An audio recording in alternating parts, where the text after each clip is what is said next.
मी रणजित जाधव, वरिष्ठ पोलीस निरीक्षक, Talegaon MIDC police station.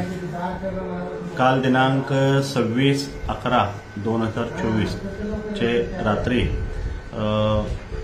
9:30च्या आसपास इंदोरी बायपास या ठिकाणी असणारे जय मल्हार हॉटेल या ठिकाणी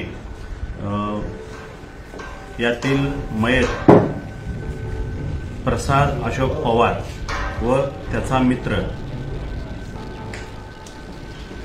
मित्र असे हे जय मल्हार हॉटेल या ठिकाणी गेले होते।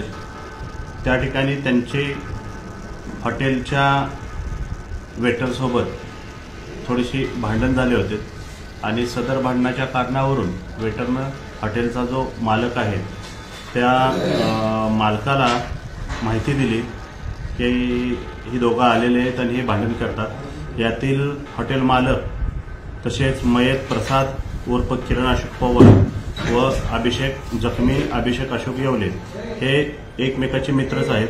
त्यांचं हॉटेलवर जाणं येणं होतं आणि त्या अनुषंगाने ते काल हॉटेलवर गेले असता त्यांना चांगला रिस्पॉन्स वेटरकडून मिळाला नाही म्हणून त्यांनी वेटरला मारहाण केली होती। झालेल्या भांडणाबाबत वेटरनं आपल्या हॉटेलचा मालक याला फोन करून सदरबाबत माहिती दिली। त्याच्यावरून हॉटेलचा मालक अक्षय येवले आहे, त्या अक्षय येवलेनं त्यांच्याशी फोनवर संपर्क साधला आणि आपण एकाच गावचे आहे, भांडण कशाला करायचं, ते मिटवून तुमचं तुम्ही घरी जा असं सांगितलं असता त्याचा त्यांना राग आला आणि त्यांनी की त्याला आरवाच्या भाषेत शिवीगाळ करून तू इथं हॉटेलच्या ठिकाणी ये, आम्ही तुझी वाट बघतोय आणि तुला आम्ही दाखवतो अशी धमकीवजा बोलल्यामुळं चिडून अक्षय येवले हा त्या ठिकाणी आला असता त्या ठिकाणी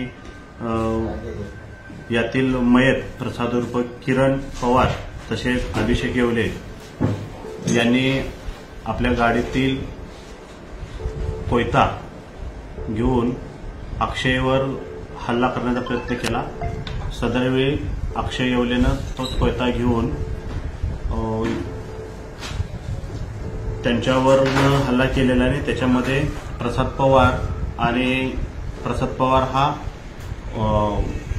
पवार तसेच अभिषेक येवले हे गंभीर जखमी झाले होते आणि उपचारादरम्यान प्रसाद पवार हा मयत झालेला आहे। सदरवरून मयताचे वडील अशोक निवृत्ती पवार यांची तक्रार घेण्यात आलेली आहे व police Thane Talegaon MIDC police Thane गुन्हा 265/2024 कलम 103(1) BNS 109 शस्त्र अधिनियम कलम 4 तसेच महाराष्ट्र पोलीस अधिनियम 37(1) 135 प्रमाणे गुन्हा दाखल केलेला आहे। सदर गुन्ह्याचा तपास कोकणी रेळेकर हे करत आहेत। सदर गुन्ह्यामध्ये यातील आरोपित अक्षय येवले हॉटेल मालक याला अटक केलेली आहे व त्याला रिमांड कमी पोलीस कोर्टामध्ये पाठवण्यात आलेला आहे।